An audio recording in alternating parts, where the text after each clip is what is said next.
What it do? Bedtime crew. Hey man, listen, today, as you can tell, this is a very special occasion. I am here with the Bedtime MMA End of Year Awards for the UFC. Now listen, bro, you've probably seen a bunch of videos like this dropping on your timeline. People are talking about, oh, knockout of the year, performance of the year, all that type of shit. Today, I'm presenting the Bedtime MMA End of Year Awards. These are two totally different things from what everybody else is doing. So I hope you enjoy them, man. It's been a great year. Let's get into this, starting off with our first award, Fluke of the Year. I mean, this is a super prestigious award, the Fluke of the Year. We've got some great nominees coming in for 2025. First things first, Beneil Dariush fluked by BSD. That was a crazy moment. Obviously, Beneil Dariush was winning the first 15 seconds of that fight. Then he got flatlined. I also put an Islam Makhachev against JDM. The guy held down, like top half guard for 23 minutes. Total fluke. Listen, the guy got lucky on that night. It is what it is. Respects to the kid. We all know the JDM army knows the truth. I also put Derek Lewis versus Taliesin Teixeira. He was getting up, in the words of Dominic Cruz. And I also put on Carlos Ulberg KOing Dominic Reyes, just because I feel like these all kind of encapsulate what the Fluke of the Year award is, which is, did it happen? Potentially, right? Do we have to accept it? Yes. Does it really count in the long run? I think not, but let's get into this, man. My winner for Fluke of the Year 2025, it's gotta be Beneil Dariush getting fluked by BSD. Congratulations to Benoit Saint-Denis for this huge win. I mean, listen, dude, you guys can say I'm a hater of Benoit Saint-Denis, but here I am giving him props. I'm literally giving him an award on my channel, a very prestigious award that I'm sure will be very important for years to come on the Bedtime MMA channel. I think this is the only right choice. Like, all jokes aside, listen, bro, Islam JDM, I can't give him that, even though I really want to. I think that'd be kind of funny. This one genuinely, like, bro, I'm not gonna say this one's genuinely a fluke, but dude, Beneil Dariush could not take one singular punch. Are you kidding me? And he was actually doing good. I know you can't say that. You can't say he was winning because it was 10 seconds, bro.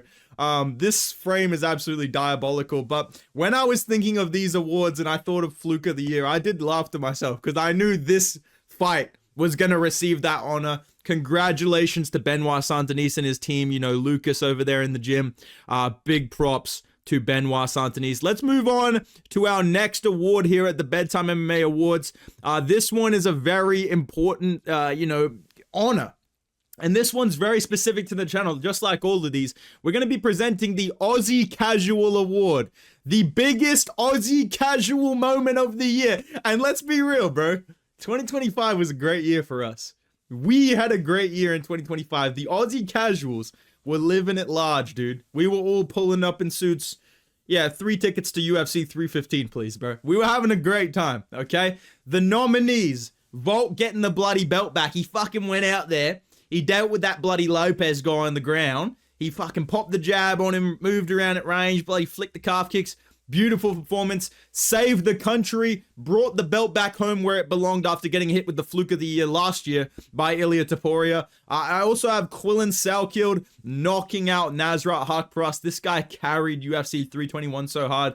Personal friend of the channel, Quillen Salkild, putting it on for the Aussie casuals. This guy's bringing in a new generation of Aussie casuals, and that deserves a lot of respect. We've also got JDM winning the fucking belt, dude. Come on. This was one of the greatest moments of the year, bar none, okay? I don't care where you're from. You were an Aussie casual celebrating this moment. This was a great win. The fucking short notice step up, the back and forth fight. Getting on them, yeah, I'm pretty happy to get the belt, Obviously, I believed I could go in here and outdamage him, and that's what happened. So, yeah, I'm super happy. And I've also got Robert Whittaker mogging everybody on Physical Asia. I'm only like 5 episodes in still. I'm still watching it. But there's this part where this little Korean woman's trying to fucking yap at our boy Bobby Knuckles. He's like, I live here, brother. I live here, dude. So Bobby Knuckles has come in with a late candidacy with this moment on Physical Asia. But of course, with all of these awards, I love all the nominees. I have a lot of respect for all the nominees of all these awards, but there can only be one winner. And I think you know what it is, dude. Volk getting the fucking belt back. Come on, dude. Come on, man. This one, I feel like this one hit for everybody. I feel like this is bigger than Australia, America, Dagestan, wherever you're from. You were happy to see this, bro. Like, this one's clearly one of the best moments of the year. You know, forgetting where we're all from, but for the Aussie casuals, dude, you gotta understand how big this is, man. Because I feel like JDM, that's kind of niche, right? Like, some people didn't even know that he won the belt in Australia. Everyone in Australia knows Volk. This dude is easily a top 5 Australian all time. He is 110% on Australian Mount Rushmore with Steve Irwin. I don't care. I don't give a fuck who you want to bring up. Volk has to be on that list, bro. That's how important this dude is. And him winning the belt back after all this adversity is a fucking privilege, you know? It is what it is. I bounce back, and I'm looking to stay active and get back in there, you know? That's what champions do. They build themselves back up. We love you, Volk. We're happy for you. This was a great moment. This was obviously the Aussie casual moment of the year. Let's move on to another very prestigious award here on the channel. Listen, I could potentially win this award one day. That's how important this one is. We're going to be looking at the Blockhead of the year. Now, there was a lot of generational blockheads in the UFC in 2025. More that even haven't made the top 4. There's so many honorable mentions I feel like you guys could throw up, but these are my final 4, and I feel this is quite a good list. We've got Benoit Saint-Denis, 2 wins, walking down Mauricio Rufy, walking down Kyle Prepolek. Did he have another fight for that? Oh yeah, Benil Dariush, Fluke of the year. So Benoit Saint-Denis has had a crazy year. He's bounced back pretty well. We got to give him his props. He's obviously one of the, biggest blockheads in the UFC. Got that head of a fucking Muppet, dude. We've also got Marauder, right? Marauder's coming in.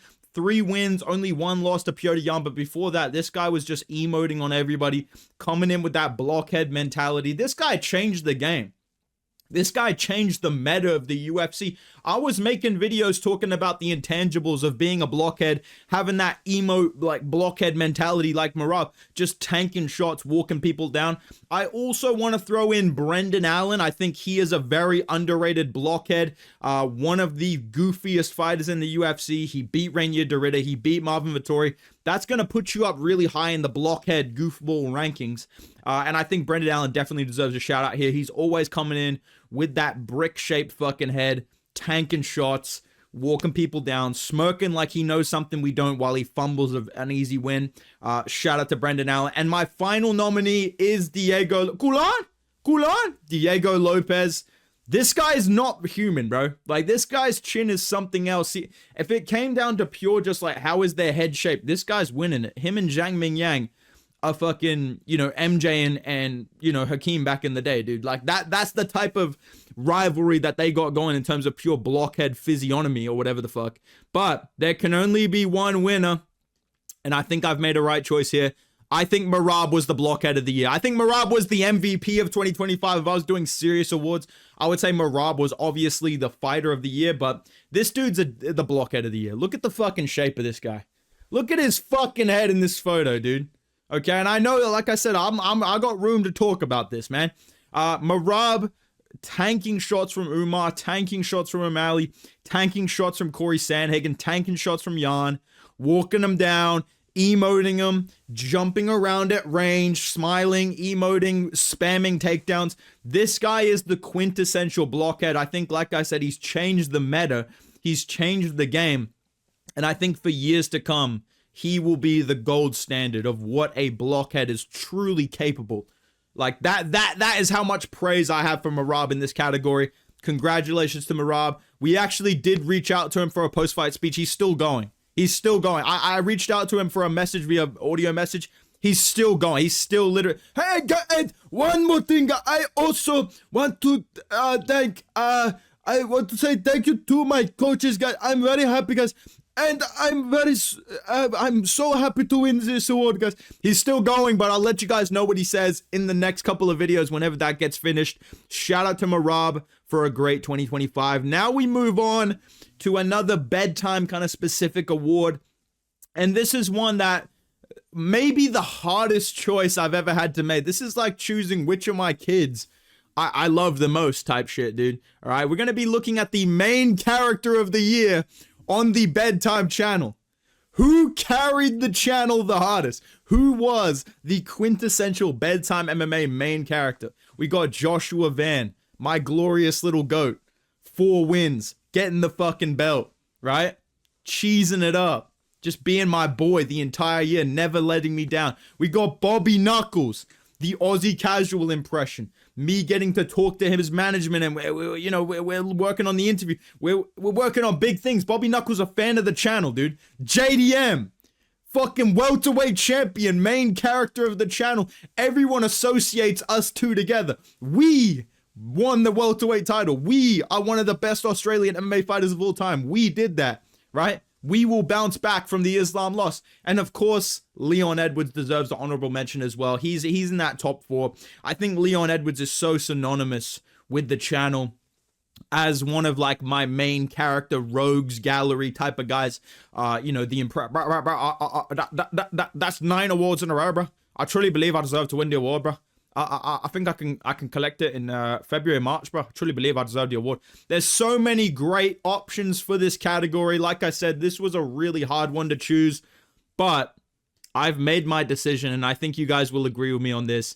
JDM is the fucking main character of the fucking channel, baby. JDM's the GOAT, dude. There's no one else I had to choose, bro. We did it. We won the belt. We will bounce back next year. I just feel like every single comment section about JDM has me in it, and vice versa, dude.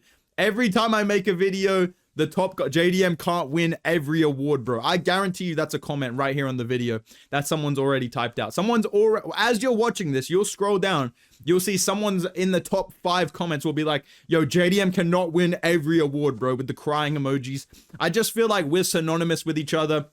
He is aware of the channel. He is aware of the fan base. So we're always going to be rocking with Team JDM over here. Again, if you guys want to join the army, you can go to streetx.com, use code BedtimeMMA for 10% off at checkout, and rock some of this legendary gear to show your support for the main character of the Bedtime channel, JDM. Congratulations, bro. It was a hard one, but at the end of the day, it would have felt weird picking anybody else. You know what I mean? Like that. I don't think I'll ever switch up on JDM no matter what happens. All right, dude. Let's move on to our next award. And this one, listen, bro, I had to explain this to my girlfriend how this works. There's the Blockhead of the year, right? Who just has that blocky fucking skull walking you down. And then there's the Marauder of the year. Those are two totally different things, bro. Bro, I never said they're the same, bro. They're two totally different things.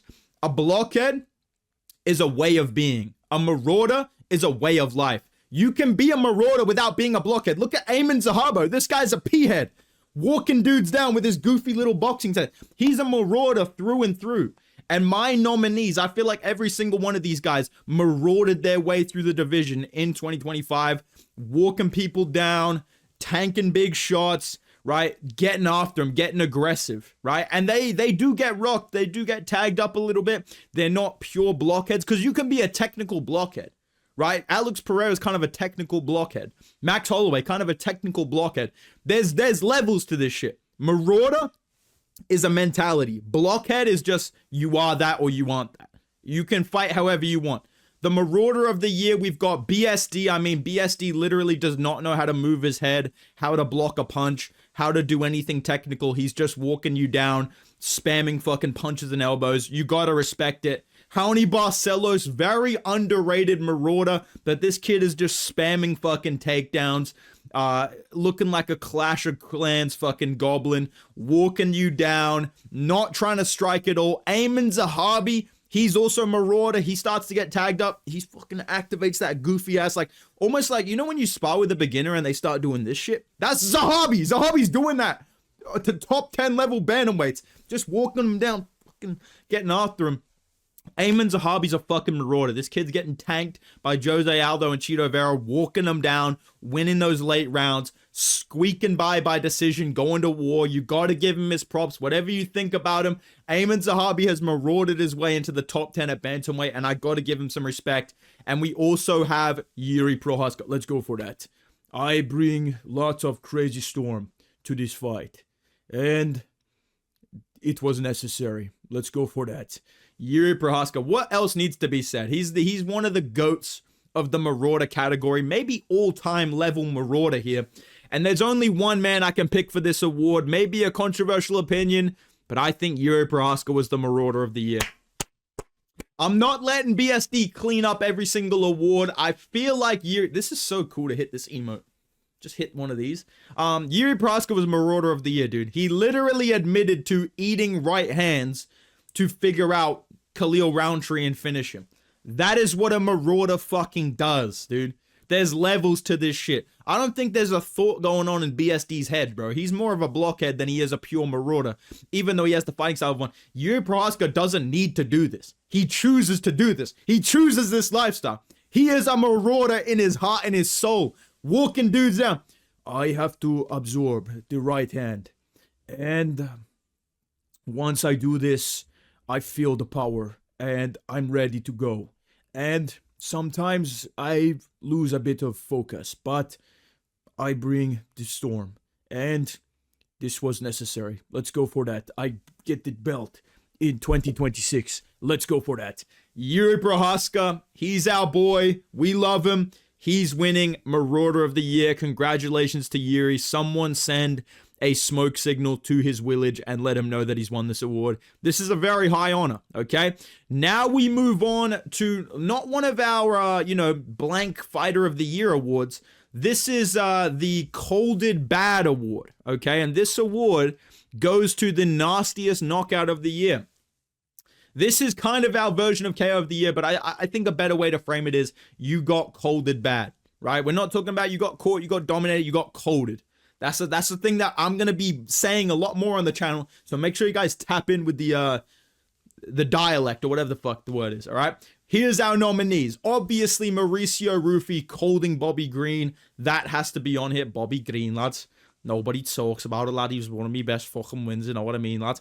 Slept bad. Spinning wheel kick, out cold. Look at my hand signals, dude. Other nominees that we've got. Aaron Picto getting colded by Lerone Murphy. I mean, dude, what needs to be said? Aaron Picto. Who does that to Aaron Picto, the Bellator superstar? Lerone Murphy, this kid is a young, hungry prospect with a twinkle in his eyes, and he went out there, he dared to be great, he dared to dream, and he managed to pull off a spinning elbow. One of the nastiest KOs of the year. I mean, all of these were fucking brutal. Any one of these, I think you could realistically pick as the KO of the year or the Colded Bad of the Year award. We've also got fucking Quillen Sourkill whipping up that bloody head kick like he's Bobby Knuckles, flatlining Nasrat Haqparast in the first round. Absolutely fucking insane. And of course, we have to add a little bit of CGI. Ilia Topuria colding Charles Oliveira badly. That shit looked like a live leak video, dude. I said it when he KO'd Max. This one's genuinely worse than when he KO'd Max. It's like watching Ilia KO my fucking uncle or something, dude. Like, it's like watching Ilia KO my dad. Like, it felt so painful. It hurt to watch. Charles is just laying there, just staring up. Why did it have to happen like this? I don't know, but these are the nominees for the Colded Bad of the Year moment. And of course, there is only one winner. Like I said, I think any single one of those knockouts you could realistically say is the knockout of the year. They're all fucking nasty, bro. They all have different things that make them crazy. I'm looking at what was the most holy shit, he's dead. I couldn't believe it. It wasn't as expected as maybe some of the other ones, and how insane the highlight reel was. I think it's Lerone Murphy, dude. I picked Lerone Murphy to win by decision, okay? And I know Aaron Pico is kind of chinny, but you got to understand that watching this live, I think this was the most shocking one out of all the other ones. Mauricio Rufy versus Bobby Green, we knew Bobby was getting slept, bro. If you picked Bobby Green, no, you didn't. You knew he was getting slept, right? The other nominees, Charles and Ilia, we knew it was going to happen. We knew it deep in our bones. We felt it. We were going to get slept by Ilia Topuria. But this one, I just feel like I was not expecting this at all. And it was so brutal. And it was so sudden. And Aaron Pico was winning. And then boom, he steps out to the side. Just flatlined out cold. I still haven't seen this guy post on Instagram. You could literally tell me in the comments, yo, bedtime, he's actually still sleeping. I would believe you. Like, I have not seen this dude move since this happened. I haven't seen a video. I haven't seen a post of him. I haven't seen a fucking tweet about him. this is that level of brutal knockout. So for me, I feel like this is the choice. I'm going to say Lerone Murphy holding out Aaron Pico wins the award, in my opinion. Let's move on to our next award. We have 2 left, and they're both very prestigious. One of them is the most important of all, and we're going to be doing it every year, and hopefully things will change a little bit. But the first one we need to discuss, this is important, dude. Goofball of the year. There's so many goofy goobers in the UFC, man. There's so many guys that are going to get left off this list. I had to really narrow it down to who had the 4 goofiest fights of 2025, right? I've got Johnny Walker here because that Zhang Ming Yang fight is no bullshit. One of the best comedic performances of the year. I can't believe I left it off my funniest UFC moments tier list that I dropped. Make sure you check that out if you haven't seen it. Because this guy runs across the cage, spams a takedown, slipping and sliding all over the cage like it's fucking baby oiled up, and then calf kick TKO's Zhang Ming Yang. Like, it was such a goofy fight to watch. You just had to laugh. Even though we all picked Zhang Ming Yang, you just had to laugh at the outcome. Nobody was making fun of anybody for picking Zhang Ming Yang because we all just couldn't believe what we were watching. So Johnny Walker definitely deserves, some credit for this. Rainier DeRitter, I've got him up here. I feel like every single fight, this guy's doing some weird shit. He's pulling bottom side control. He's pulling mount. The spinning backfall against GM3. I know that was in 2024, but every other fight that this guy is in, he's doing goofy shit. He looks like he's not good at fighting, but he is. And that to me is a very good candidate. Somebody that can do it consistently. Johnny Walker's always goofy, but he's only had 1 fight this year. Rainier DeRitter's had 4 fights this year, goofed it up in every single one of them and actually looked good. Jamal Hill, I know I'm talking about the quality versus quantity, but man, Jamal Hill put up a masterclass this year, slipping and sliding around in his knee pads against Yuri Prohaska, trying to clinch a hold of him, kneeing his own hands, punching up like this and shit. The second fight that he had against Khalil Roundtree, just spending the whole fight getting his legs chewed up, just smirking like he knew something we didn't. It was so funny, bro. Jamal Hill's always going to be in the goofball category. I think he's a really funny dude, and I do like Jamal Hill. I don't want to come across as I'm hating on Jamal Hill, laughing at him. I'm kind of laughing with him at whatever he thinks is funny. And I've thrown Michael Morales in this because I think he's another guy that just kind of goofs his way through people. He's leaving his feet when he's punching, he's crossing his feet over, he's doing all this goofy shit, but he's fucking nasty with it, dude. And if he lands, you're going out. So he's dangerous. He's a dangerous goofball, just like Rainier DeRitter. A lot of great nominees in this category, but I have to give it to one man.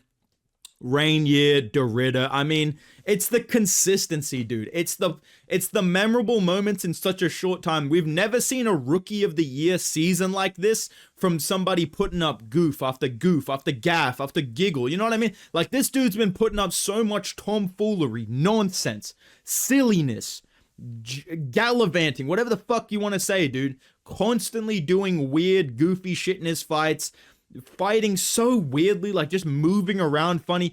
Everything Rainier DeRitter does reminds me of a prime Dricus du Plessis before the nose surgery, when he was just fucking around in his fights and still winning. That is what Rainier DeRitter does, and I think he encapsulates the goofball of the year very well. Like I said, shout out to the other nominees. They all put up great performances this year, but it's the quality, it's the consistency, it's the quantity of what Rainier DeRitter's doing. This is a generational talent in the goofball category. I'm proud to give him the award. All right, man. We have 1 category left. And like I said, this is probably the most important one of the year.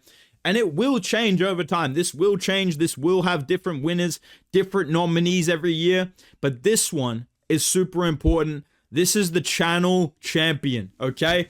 Every single guy in the banner of my channel, they've put up generational. I've low-key cooked with my fucking banner, have I not? Joshua Van, 4-0, became the champion. Peyton Talbot, 2-1, now top 10 ranked. Volk got the belt back. Quillen Salkeld, 3-0. KO Jubilee, interview with Bedtime. I mean, this kid's having crazy moments this year. JDM won the fucking belt. Hernandez beat up Roman Dolidze. Yuri, let's go for that. Beat up Khalil, beat up Jamal. Curtis Blades beat up Rizvan Guniev easily. Every single guy in this banner has put up a generational 2025, but there can only be one champion of the channel to rule them all. This is the guy that is the current champion of the entire Bedtime MMA channel. He's not the main character. He's just the best guy in the banner right now, the champion of the channel. This was a tough one, but it's got to be Joshua Van, dude. My boy. Look at Joshua Van, man. So fucking inspirational, dude. Getting goosebumps just looking at this, man. Joshua Van is the channel champion for 2025. I also want to thank you guys for all the support this year, man. No bullshit. This has been one of the best years of the channel, dude. We've got some crazy, like, StreetX sponsorship happening. Some cool things are going to happen with that. I'm going to a UFC pay-per-view for the first time next year. I was able to quit my job because of you guys. So I really do want to sincerely thank you all for all the support throughout the year. It's been a good year. 2026, I feel like is going to be even fucking better, dude. We're going to be putting up crazy videos. Crazy shit's going to be happening for the channel. I really believe that. So, yeah, just stick with me, man. I really appreciate you guys. I hope you guys had a good holiday, have a good new year, all that type of stuff.